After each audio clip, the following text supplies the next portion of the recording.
Ten rok dał mi popalić i z całą pewnością mogę powiedzieć, że to najbardziej przełomowy i wymagający rok w moim życiu.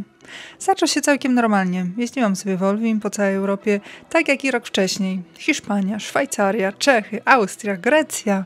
Aż ciężko powiedzieć, gdzie nas nie było w tamtym roku. Ale nawet po tylu latach jazdy, a w tym roku wybiło mi pełne 12 lat pracy za kółkiem, po raz pierwszy byłam w Litwie, Łotwie, Estonii i Finlandii. I bardzo mi się spodobały te kraje. Jazda do nowych krajów potrafi być stresująca, ale to nie dlatego tamten rok był taki ciężki. Teraz będzie trochę bardziej osobiście. Jak pamiętacie, w poprzednim roku zatankowałam sobie AdBlue do paliwa. To było najtrudniejsze przeżycie tamtego roku. Nie mogłam uwierzyć w to, że ja mogłam zrobić coś takiego. I to mojemu Volviemu. Najgłupszy i najdroższy błąd na świecie. Przepracowanie tego zajęło mi kilka miesięcy, ale wniosek nasuwał się sam. Jeśli dalej będę tak dużo i ciężko pracować, to bardziej prawdopodobne, że się rozbiję, niż zbuduję firmę, o jakiej marzyłam. Jeśli chcę robić rzeczy, o których marzę, muszę zbudować zespół.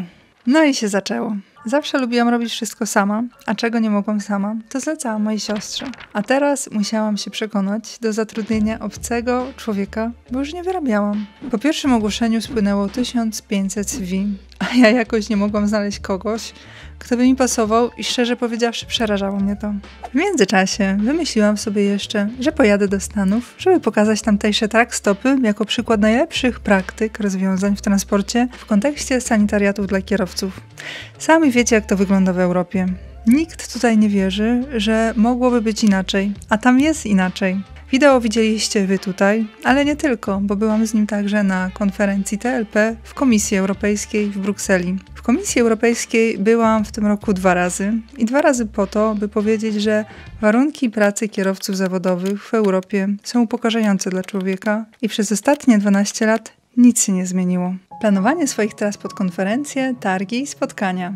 Tak było w pierwszej połowie roku. Czasami to było karkołomne, trzeba przyznać. Druga połowa roku natomiast upłynęła już pod znakiem Volvega Wielkiego. Tak jak ogromnie na niego czekałam, tak z 1000 razy bardziej się stresowałam, jak sobie poradzę z tym wszystkim. Volveg i Goldie to zestaw, o którym marzyłam i śniłam od lat. Transport specjalistyczny wymaga wielu zezwoleń i dodatkowych dokumentów, by w ogóle wyjechać nawet na pusto na drogę. Całe mnóstwo nowych rzeczy do nauczenia. W międzyczasie jazda w trasę, rekrutacja, spinanie budżetu i nagrywanie kontentu na socjale. Istna wirówka. Z tego wszystkiego w połowie roku poszłam na tydzień w las z plecakiem, żeby się zmęczyć i wywietrzyć głowę. Ale i to nie pomogło na długo. Tak dużo niewiadomych, zmiennych, gigantycznych kosztów. I pomimo, że tak bardzo marzyłam o Volvegu, to Volveg oznaczał rozstanie z moim ukochanym Volvim, z którym tak dużo razem przeszliśmy. W mojej głowie ciągle szukałam rozwiązania i najlepszej ścieżki dla mnie. Aż w końcu wyobraziłam sobie wszystko to, co na początku roku jeszcze mnie przerażało i paraliżowało. Zbudowanie mocnego zespołu w zakresie marketingu i transportu i rozwinięcie skrzydeł.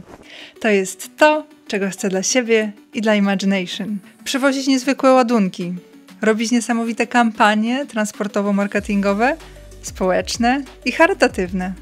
Ta transformacja mentalna zajęła mi cały rok. Ale efekt jest taki, że w grudniu zatrudniłam ostatnią osobę do mojego 4-osobowego zespołu i jestem gotowa do rozwinięcia skrzydeł Imagination. Z boku to pewnie wygląda jak nic wielkiego.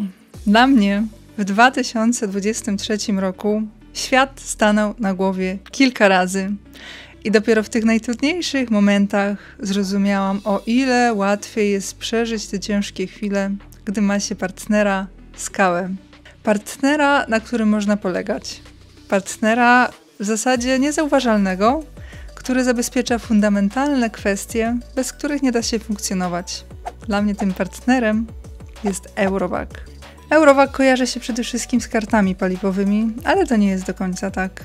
Gdy pierwszy raz puściłam Volviego z kierowcą w trasę, to dzięki telematyce Eurowag i aplikacji mogłam na co dzień oglądać co u Volviego, gdzie jest, co robi kierowca, ile ma jeszcze czasu pracy i jakoś to planować. Z kolei gdy ja sama ruszyłam w trasę 100-tonowym Volvegiem, ogromnie cieszyłam się z tego, że mogłam wydłużyć okres płatności za paliwo. Fakt, że EVA, czyli urządzenie do poboru opłat, ma już większość krajów i jako pierwsza Czechy, pozwala mi spać spokojnie, bo wiem, że nagle nie dostanę kilku tysięcy kary mandatu za brak opłaty drogowej w jakimś kraju. Zwrot VAT-u też dzieje się sam. Tak dużo mam z głowy dzięki Eurovac. I za to Ci dziś dziękuję, Eurovac. Za to, że mogę spać spokojnie.